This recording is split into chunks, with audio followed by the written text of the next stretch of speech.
Hi everyone. ದ್ವಿಭಾಷಾ ಮಾಧ್ಯಮ ಶಾಲೆಗಳು ಕೂಡ ಆರಂಭವಾಗ್ತಿದ್ದಾವೆ. ಒಂದು ಕಾನ್ಸೆಪ್ಟ್ ಚೆನ್ನಾಗಿದೆ. ಬಟ್ ಇದು ಯಾವ ರೀತಿ ಪಾಸಿಟಿವ್ ಆಗುತ್ತೆ, ಯಾವ ರೀತಿ ನೆಗೆಟಿವ್ ಆಗುತ್ತೆ, ಯಾರಿಗೆ ಒಳಿತಾಗುತ್ತೆ, ಯಾರಿಗೆ ಹೋಗುತ್ತೆ, ಸರ್ಕಾರಿ ಶಾಲೆಗಳಿಗೆ ಲೈಕ್ ಕನ್ನಡ ಮಾಧ್ಯಮವಾದ ಶಿಕ್ಷಕರಿಗೆ ಸಮಸ್ಯೆ ಆಗ್ಬೋದಾ ಅಂತ ನೋಡೋಣ ಬನ್ನಿ. 137 ದ್ವಿಭಾಷಾ ಮಾಧ್ಯಮ ಶಾಲೆಗಳು ಆರಂಭ ಮಾಡ್ತಾವಂತೆ ಶಾಲಾ ಶಿಕ್ಷಣ ಇಲಾಖೆಯಿಂದ ಮಾಹಿತಿ ಕೊಟ್ಟಿದ್ದಾರೆ. ಸರ್ಕಾರಿ ಶಾಲೆಗಳಲ್ಲಿ ಉಳಿಸುವ ಯತ್ನ ಅಂತ ಕೂಡ ಹೇಳಿದ್ದಾರೆ. ಇಲ್ಲಿ ಏನ್ ಹೇಳ್ತಿದ್ದಾರೆ ಅಂದ್ರೆ ಸರ್ಕಾರಿ ಶಾಲೆಗಳ ಬಲವರ್ಧನೆಯಾಗಿ ಈ ಶೈಕ್ಷಣಿಕ ವರ್ಷದಿಂದ ಹಲವು ಕ್ರಮಗಳ ಕೈಗೊಂಡಿದ್ದಾರೆ. ಅತಿಥಿ ಶಿಕ್ಷಕರ ನೇಮಕಾತಿ ಕೂಡ ಮಾಡಿದ್ದೀವಿ. LKG 10ನೇ ತರಗತಿವರೆಗೂ ಗುಣಮಟ್ಟದ ಶಿಕ್ಷಣ ಕೊಡೋಕ್ಕೋಸ್ಕರ ವಾರ್ಷಿಕ ಚಟುವಟಿಕೆಗೆ ವಿಶೇಷ ಒತ್ತು ಕೊಟ್ಟಿದ್ದೀವಿ ಅಂತ ಕೂಡ ಹೇಳಿದ್ದಾರೆ. ಸರ್ಕಾರಿ ಶಾಲೆಗಳ ಪೈಕಿ 137 ಶಾಲೆಗಳಲ್ಲಿ ದ್ವಿಭಾಷಾ ಮಾಧ್ಯಮ ಕೂಡ ಘೋಷಣೆ ಮಾಡ್ತಾರಂತೆ.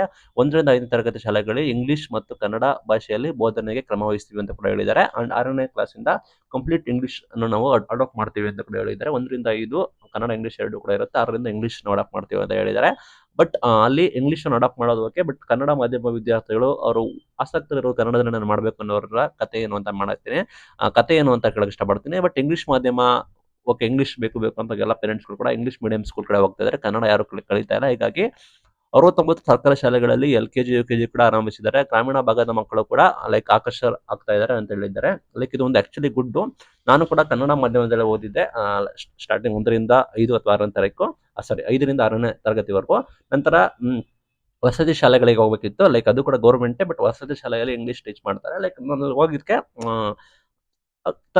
ತಕ್ಕ ಮಟ್ಟದಲ್ಲಾದ್ರೂ ಕೂಡ ಇಂಗ್ಲಿಷ್ ಸ್ವಲ್ಪ ಇಂಪ್ರೂವ್ಮೆಂಟ್ ಆಯಿತು. ಲೈಕ್ ಅದು ಕೆಲವರು ಆ ರೀತಿ ಅಲ್ಲ. ಕೆಲವರು ಪ್ರಾಬಬಲಿ ಲೈಕ್ ಫುಲ್ ಎಲ್ಲ ಕೂಡ ನಾವು ಕನ್ನಡ ಮೀಡಿಯಮಲ್ಲಿ ಹೋದ್ರೆ ಮಾತ್ರ ಇಂಗ್ಲಿಷ್ ಕಲಿಯಕ್ಕೆ ಆಗೋದಿಲ್ಲ ಅಂತ ಇಲ್ಲ. ಕೆಲವರು ನನ್ನ ಫ್ರೆಂಡ್ಸ್ ಕೂಡ ಇದ್ರು. ಲೈಕ್ ಅವ್ರು ಹೇಗೆ ಅಂದ್ರೆ ಲೈಕ್ ಅವ್ರು ಓದಿದ್ದು 1ರಿಂದ 10ನೇ ತರಗತಿ ಕನ್ನಡ ಮೀಡಿಯಂ ಕೂಡ. ಬಟ್ ಆಫ್ಟರ್ PUC ಬಂದ ನಂತರ ಅವರು ಇಂಗ್ಲಿಷ್ ಸೇರ್ಕೊಂಡು ಅಡಾಪ್ಟಿವ್ ಆದ್ರು. ಅದು ಅವ್ರ ಮೇಲೆ ಡಿಪೆಂಡ್ ಕೂಡ ಆಗುತ್ತೆ. ಬಟ್ ಒಂದು ಒಳ್ಳೆ ಡೆಸಿಷನ್ ಅನ್ಬೋದು. ಲೈಕ್ ಸಾಕಷ್ಟು ಜನಕ್ಕೆ ಇಂಗ್ಲಿಷ್ ಕಲಿಬಹುದು. ಲೈಕ್ ಈಗಿನ ಭಾಗದಲ್ಲಿ ನೀವು ಗಮನಿಸಬಹುದು, ಖಾಸಗಿ ಕಂಪನಿಗಳಲ್ಲಿ ಇಂಗ್ಲಿಷ್ ಕಂಪಲ್ಸರಿ ಕೂಡ ಆಗಿರುತ್ತೆ.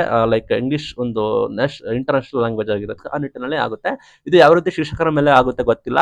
ಸರ್ಕಾರಿ ಶಾಲೆಗಳಲ್ಲಿ ಗುಣಾತ್ಮಕ ಶಿಕ್ಷಣ ಕೊಡಬೇಕು. 5ರಿಂದ 7ನೇ ತರಗತಿ ಬಳಿಕ ಬೇರೆ ಊರಿಗೆ ಶಾಲೆಗಳು ಹೋಗಬಾರದು ಅಂತ ಹೇಳಿ ಈ ರೀತಿ ಮಾಡಿದಾರಂತೆ. ಸಿಂಪಲ್ಲು ಇದನ್ನ 137 ಶಾಲೆಗಳನ್ನ ಅಡಾಪ್ಟ್ ಮಾಡಿದ್ದಾರೆ. ಲೈಕ್ 1ರಿಂದ 5ನೇ ತಾರೀಕುವರೆಗೂ ಕನ್ನಡ ಮತ್ತೆ ಇಂಗ್ಲಿಷ್ ಎರಡು ಬೋಧನೆ ಮಾಡಿ 6ರಿಂದ ಇಂಗ್ಲಿಷ್ ಅಡಾಪ್ಟ್ ಮಾಡೋದು ಅಂತ ಚೆನ್ನಾಗಿದೆ. ಬಟ್ ಇವರು ಏನ್ ಹೇಳ್ತಿದ್ದಾರೆ ಅಂದ್ರೆ ನಾವು ಅತಿಥಿ ಶಿಕ್ಷಕರನ್ನೇ ಕರ್ಕೊಂಡು ಮಾಡ್ತೀವಿ ಅಂತ ಕೂಡ ಹೇಳಿದ್ದಾರೆ. ಲೈಕ್ ಏನಂದ್ರೆ ನಿಮಗೆ ಗೊತ್ತಿರೋ ಹಾಗೆ ಶಿಕ್ಷಕರ ಕೊರತೆ ಇರೋ ಕಾರಣ ನಾವು ಅತಿಥಿ ಶಿಕ್ಷಕರ ನೇಮಕಾತಿ ಕೂಡ ಮಾಡಿದೀವಿ. ಅವ್ರನ್ನೇ ನಾವು ಮಾಡ್ಕೊಂಡು ತಯಾರಿ ಮಾಡ್ಕೋತೀವಿ ಅಂತ ಕೂಡ ಹೇಳಿದ್ದಾರೆ. ಈ ರೀತಿ ಇವರ ಪ್ಲಾನ್ ಏನಂದ್ರೆ ಲೈಕ್ ಎಲ್ಲ ಕೂಡ ಅತಿಥಿ ಶಿಕ್ಷಕರ ಮೇಲೆ ಹೊರೆ ಹಾಕೋದು. ಸರ್ಕಾರಿ ಶಿಕ್ಷಕರೇ ಬೇಕಾಗಿಲ್ಲ, ಆ ರೀತಿ ಕೂಡ ಮಾಡ್ತಾ ಇದ್ದಾರೆ.